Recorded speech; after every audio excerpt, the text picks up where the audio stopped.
নমস্কার friends, welcome back to my channel Suma's beauty life. চলে এলাম আমি আরেকটি নতুন ভিডিও নিয়ে। বলো তোমরা সবাই কেমন আছো? আমি ভালো আছি, তোমাদের ভালোবাসা এবং ঈশ্বরের আশীর্বাদে। তো চলো, আজকাল ওয়াইটিতে একদম পার্সোনাল অ্যাটাক, তারপরে ফেক আইডি এরও ধরনের ব্যাপার চলছে। সেই বিষয়টা নিয়ে আমি পরে কথা বলছি।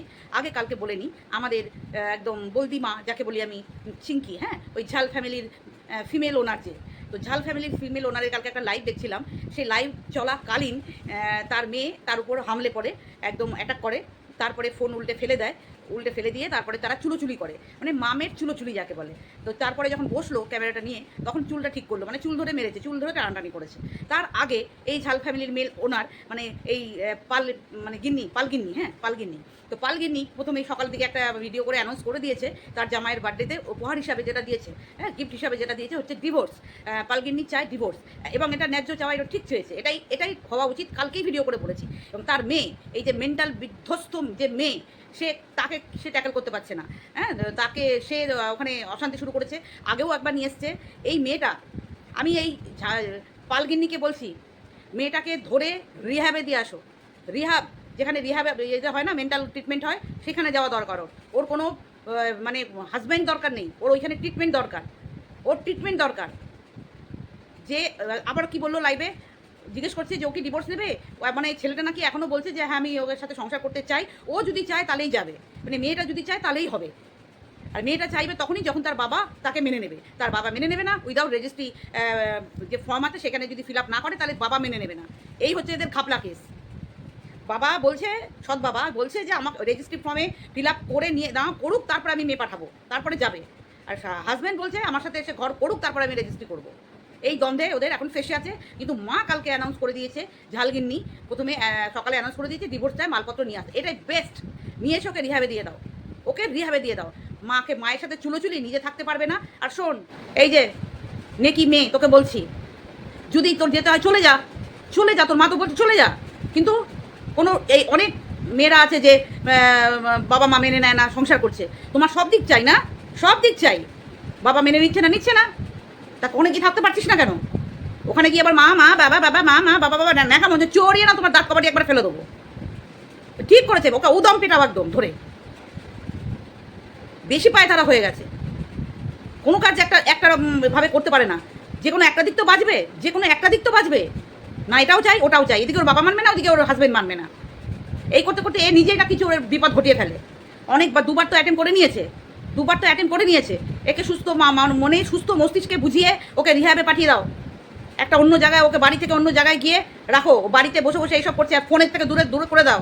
ফোন এখন রাখবে না ওর কাছে, ফোন একদম ওকে সোশ্যাল মিডিয়া থেকে আউট করে দাও। তারপরে ওকে সুস্থ করো, আগে সুস্থ করো। এই মেয়ে কি জ্বালায় আমি বুঝে গেছি। এই মেয়ে যে কি জ্বালায় ঘরে বসে বোঝা হয়ে গেছে। যে বলছে, লোকে বলে তোমার জন্য কি তোমার জন্য? তোর মা তো দিয়ে আসছে তোকে, ওখানে থাকতে পারিস না কেন? ওখানে গিয়ে আবার কিছু হলেই মা কেন মামা করিস? হ্যাঁ, মাথা গরম হয়ে গেছে কালকে দেখে। এর মায়েরও তো দোষ আছে, সবসময় ভিডিও নামানো, মেয়ে কি বললো না বললো সঙ্গে সঙ্গে ভিডিও নামানো। বোঝ ঠেলা এবার, আর নেবে না তোকে। আর এদের বলবো, ছেলের বাড়িকে বলবো, ওরা ভিডিও করে বলে দিয়েছে তুমি মালপত্র পাঠিয়ে দাও, মালপত্র টোটালি ওকে পাঠিয়ে দাও। যে তোমাদের রেজিস্ট্রি হয়নি আর ডিভোর্সের কোনো বালাইও নেই, মালপত্র পাঠিয়ে ডিটাচ হয়ে যাও একদম। এই মেয়ে একদম ঠিক না, এই মেয়েও ঠিক না, মাও ঠিক না, ওর বাবাও ঠিক না। আর বাবা নাকি শুনলাম কালকে মেরেছে, বেশ করেছে। এই মাটা অনেক দিন আগেই দরকার ছিল, এই মাটা অনেক ছোটোবেলা থেকেই দরকার ছিল, না এত বেয়াদব হতো না, এত বেয়াদব মেয়ে হতো না।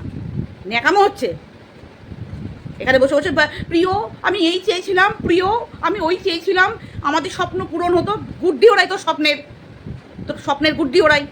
ওর স্বপ্ন, ও একবারে স্বপ্নের জগতে ভাসছে। বিয়ে করে সংসার করলেন, মাথার ঘাম পায়ে পড়ে যায় মানুষের। আর ও স্বপ্নের জগতে ভাসছে, বিয়ে করব, সংসার করব, স্বামী নিয়ে, শ্বশুর নিয়ে, শাশুড়ি নিয়ে বাড়িতে থাকবো। আর ও মানে মনে হচ্ছে যেন পরীর মতো ভেসে বেড়াবে। প্রিয় এ নিজেও শান্তিতে থাকবে না, আর ও কাউকে শান্তিতে থাকতে দেবে না। এই মেয়েটা, এর সাথে আমার দেখা হয়েছিল একটা জায়গাতে। একে আমি বাই ফেস, মানে একদম 1 to 1 একদিন বলেছি যে কী আছে ছেলেটার মধ্যে, তুই ছেড়ে দে, ছেড়ে চলে নিজের লাইফটা কর ঠিকঠাক। তখন ওর মা বললো আমাকে যে আমি কত বুঝিয়েছি, কিছুতেই না, ওই সেই। তো সেই তার কাছে থাকতে পারতিস না কেন? সেই তো তার কাছে থাকতে পারতিস না কেন? পাগলের প্রলাপ বকতে থাকিস। জ্বালিয়ে পুড়িয়ে খাচ্ছে একদম গোটা ওয়াইটি পরিবার সব কটাকে। আর এই ছেলের পরিবারকে বলবো আর ঘর করবো এই মেয়েকে নিয়ে পাগল করে দেবে। সোশ্যাল মিডিয়াকে পাগল করে দিচ্ছে, আর পরিবারকে যে কী করছে সে যারা থাকে ওর সাথে তারাই বোঝে, যারা থাকে ওর সাথে তারাই বোঝে। ওই সারাদিন মুখের কাছে মা এনে খাবার দেবে, হ্যাঁ, আর ওই 1 কেজি দুধের কফি বানিয়ে খাওয়া, এইসব আয়েশ আরাম পেয়ে গেছে না মায়ের কাছে বাবার কাছে, সেইগুলোই চালাতে যায় সব সময়। তো এইরকমই থাক না, তোকে কে বারণ করেছে? তো আর একটা পরিবারের ছেলেকে গিয়ে কেন ডিস্টার্ব করছিস? ওখানে গিয়ে ওদের মতো থাকতে হবে, এটা তোকে মানতে হবে। ওখানে গেলে ওদের মতোই থাকতে হবে, সে যেখানেই যাস, ওদের বাড়ি বলে না, তো যেখানেই বিয়ে হোক সেই পরিবারে গেলে সেই পরিবার প্রত্যেকটা মেয়ে তাই করে। আমি বাপের বাড়িতে কীরকম ছিলাম আমি সেই রকম গিয়ে ওখানে চালাবো। আর এই যে পালগিন্নিকে বলছি ভিডিও করে করে আমার মেয়েকে আমি এই খাওয়াই, আমার মেয়েকে ওই খাওয়াই, তুমি ব্লগে দেখাতে পারো সব ঠিক আছে, কিন্তু মানুষ এটা অন্যভাবে নেয় যে তুমি লোককে দেখাও বা ওর শ্বশুরবাড়ির লোককে দেখাতে চাও যে আমরা মেয়েকে এরকম এরকম ভাবে রাখি, তোমরাও রাখবে। সম্ভব নয় এরকম। যার বাড়ির স্ট্যাটাস, যার বাড়ির নিয়মকানুন তাদের বাড়ির মতো করে চলে। যদি মেনে নিতে পারে সে থাকবে, না মেনে নিতে পারলে সে চলে যাবে, পরিষ্কার কথা। যত সব একে ধোলাই আরও দিতে হবে বসে বসে বাড়িতে। ন্যাকামো হচ্ছে, মায়ের গায়ে হাত দেওয়া, মায়ের গায়ে হাত দেওয়া এসে, হ্যাঁ, এত বড় আস্পর্ধা ওর, এত সাহস পায় কী করে? হ্যাঁ, এত বড় সাহস পায় কী করে যে মায়ের গায়ে হাত দেওয়া? ছোট লোক মেয়ে কোথাকার একটা। তো চলো বন্ধুরা, এই এদের প্রসঙ্গ এখন এইটুকুই ছিল আমার বলার, বলে দিলাম। এবার আমি নেক্সট একটা আসি। কালকে থেকে একটা ফেক আইডি ঘুরছে, যেটা কি নাম, অনুষ্কা, শুনলাম, দেখছিলাম, বেশ কিছুদিন ধরেই দেখছিলাম, বাট আমি কোনো রিয়াক্ট করিনি। কোনো এক জায়গায় ফটোতে ভালো লেগেছে, 1-2 জায়গায় লাভ রিয়াক্ট দিয়ে এসেছি, ব্যাস এইটুকুই। তো সেইটা প্রমাণ হলো যে কেউ একজন করলো, যে সে অন্য কেউ। কিন্তু আমাদের সঞ্চিতা বাস্কেট অফ ডিজায়ার যে চ্যানেলটা, আমাদের সঞ্চিতা, সে কিন্তু কালকে একটা ভিডিও করে বলে দিয়েছে যে অলরেডি এটা তার ডাউট হচ্ছে, এটা কিন্তু এ নয় সে। এইটা করার পর ওর একটা প্রবলেমে ও নিজেও বললো যে ওর কিছু কথা মিস হয়ে গেছিলো, তার জন্য এটাকে প্রাইভেট করে আবার ওটাকে অ্যাড করে আবার পরে করে দেয়, আপলোড করে। তার মধ্যেই লাইভ নেমে যায় এবং সেই লাইভে সবাই বলে যে তারা বার করেছে। না, এই ব্যাপারটা, এই যে পুপুন না পুপুন কি পুপুন, হ্যাঁ, ওই ব্যাপারটা সঞ্চিতাই বার করেছে, যেটা আমি জানি, তারপরেই ওদের লাইভ হয়েছে। তো যাই হোক, এইগুলো ক্রেডিট নিয়ে কোনো বড় কথা না, কেউ প্রাইজ পাবে না ক্রেডিট নিয়ে। তো এরকম সন্দেহজনক বলেছে, এবং সেটা তারা যখন রিসার্চ করে দেখলো, যে তারা যখন দেখলো ঘাটিয়ে যে হ্যাঁ এটাই সেটা, তারা তাই নিয়ে লাইভ করেছে এবং অনেক রাত পর্যন্ত লাইভ হয়েছে। লাইভে অনেক কিছু কথা বলেছে শুনলাম, ডাকছিল, হ্যান করছিল, ত্যান করছিল। তো যাই হোক, আমি ওইসবের মধ্যে ঢুকছিও না, আমার ঢোকার কোনো ইন্টারেস্টও নেই। তবে একটা কথাই শুধু বলতে পারবো, এগুলো খুবই অন্যায় জিনিস, যারাই করুক, যেই করুক, খুবই খারাপ। এটা কোনোভাবেই মেনে নেওয়া যায় না। এই জিনিসটা আগেও হয়েছিল, কিন্তু সেই সময় কোনো প্রোটেস্ট হয়নি, এরকমভাবে কেউ বলেনি যে না এগুলো অন্যায়। তারা সবাই পিছন থেকে বসে মজা দেখেছে, এটাই দেখেছি আমি যতদিন আমি রয়েছি এখানে। আমার ছেলেকে খালিগা করে ভিডিও নামানো হয়েছিল, আমার ছেলে খালিগা আমাকে বিকিনি পরিয়ে দিয়ে হয়েছে, এইসব নোংরামি অনেক হয়েছে, কিন্তু কোনো প্রতিবাদ তখন আসেনি, কোনো প্রতিবাদ কোনো দিক থেকে আসেনি। প্রতিবাদ মানে কি, এটা যে খারাপ এইটা বলারও কারোর সাহস হয়নি। তো যাই হোক, এইগুলো আমরা সব ভুক্তভোগী, কোনোটাই এগুলো কাম্য নয়, এরকম জিনিস হওয়া কারোর জন্যই কাম্য নয়। তো এটাই আমি বলবো, যে যদি এখন হয়েছে যে করছে, তার জন্য আমি বলবো যে এই সব অন্যায় জিনিস কেউ যেন না করে। আর যে করে ফেলেছে এখন, যাদেরকে নিয়ে করেছে, একদম নেকের ছবি দিয়ে, মানে অত্যাধিক জঘন্যভাবে, মানে চোখে দেখা যাচ্ছে না, মানে এগুলো এত নিন্দনীয়, আমার বলার কিছু নেই, কিচ্ছু বলার নেই, মানে আমার মানে ঘৃণা করছে দেখে।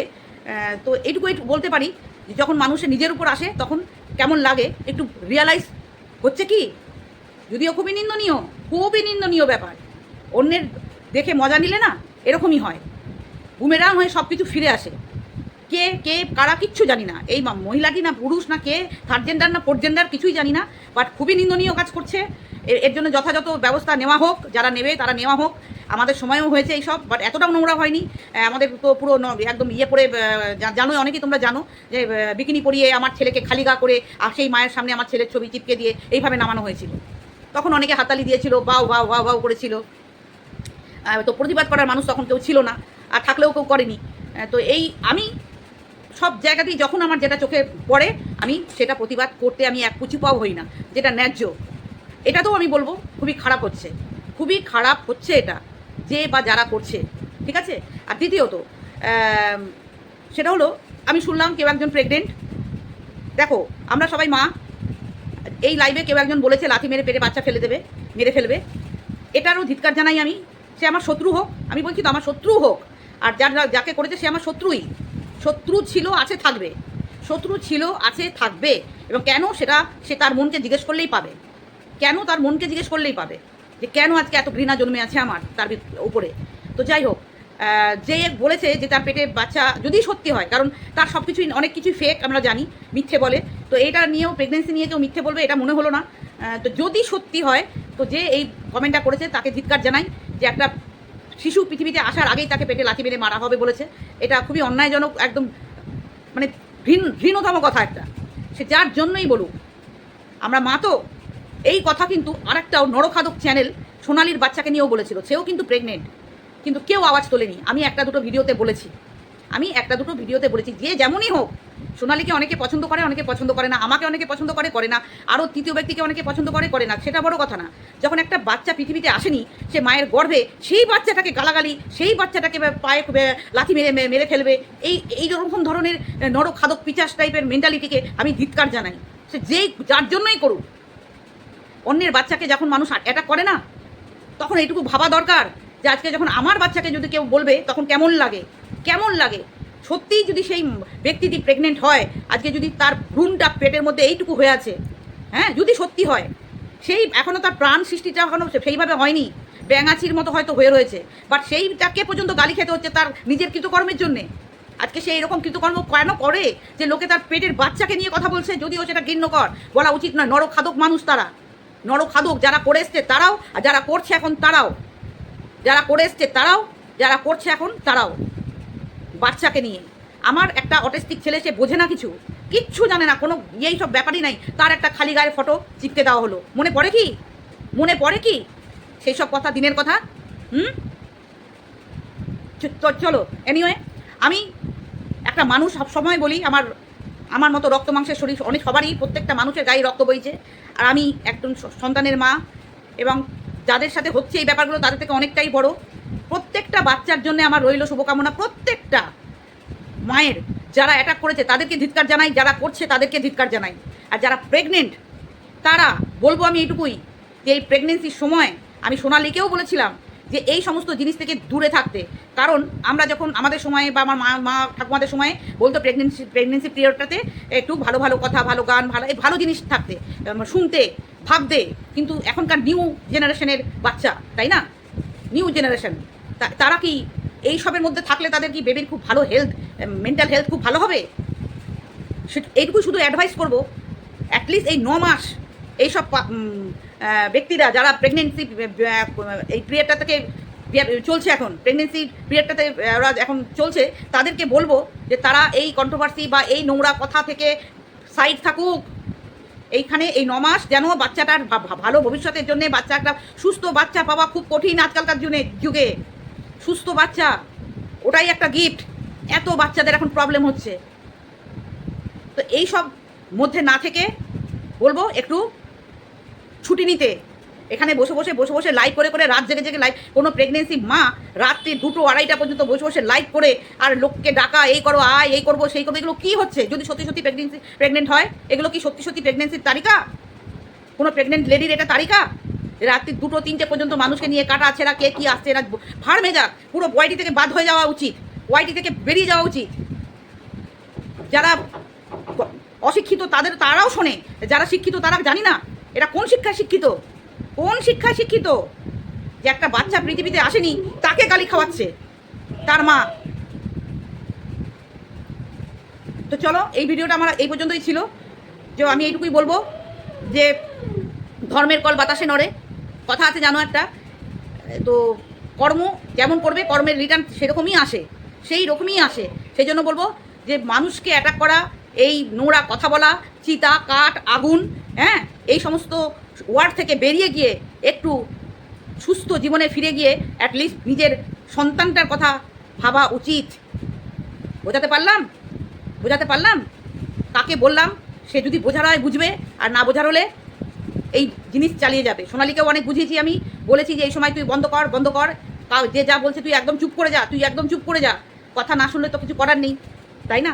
এখনকার নিউ জেনারেশনের ছেলে মেয়ে এরা তো কথা শুনবে না, তো যা ইচ্ছা করুক, যা ভালো বুঝে করুক। আমরা তো বাচ্চার মৃত্যু কামনা, বাচ্চাকে চিতায় শোয়া, কাঠ, আগুন এসব বলতে পারবো না। নিজের বাচ্চা যখন হাতে করে মানুষ করবে তখন মুখ থেকে বেরোবে না অটোমেটিক, মানুষ হিসেবে বেরোনো উচিতই না, একটা মানুষ মহিলা হিসাবে বেরোনো উচিত না। মহিলারা ভগবান নারীদের এমনই বানায়, সে যদি মাও না হয় না, তার মধ্যে একটা মমতা থাকে, সে যদি মা হতে নাও পারে, তার মধ্যে একটা মমতা থাকে। ভগবান ওইভাবে নারী জাতিটাকে বানিয়েছে। কিন্তু কিছু কিছু মহিলারা তো থাকে অন্যরকম, তাদের মধ্যে মায়া মমতা কিছু থাকে না, নিজের হয় না অন্যকে অ্যাটাক করে। যখন যে নিজে যেটা পায় না অন্য কেউ পেলে সেখানে হামলে পড়ে। এটা কিছু কিছু মানুষের নেচার থাকে। তো চলো, অনেক কিছু বলে ফেললাম। যদি তোমাদের নেওয়ার হয় নেবে, আর যদি না নেওয়ার হয় তাহলে তোমাদের মতো তোমরা চলবে, যা খুশি করো, যাও। চলো টাটা বন্ধুরা, ভালো থাকবে সবাই, সুস্থ থাকবে। এটাই আজকে আমার ভিডিও ছিল। তোমাদের ভালো লাগলে আমার ভিডিওতে কমেন্ট করবে, পাশে থাকবে।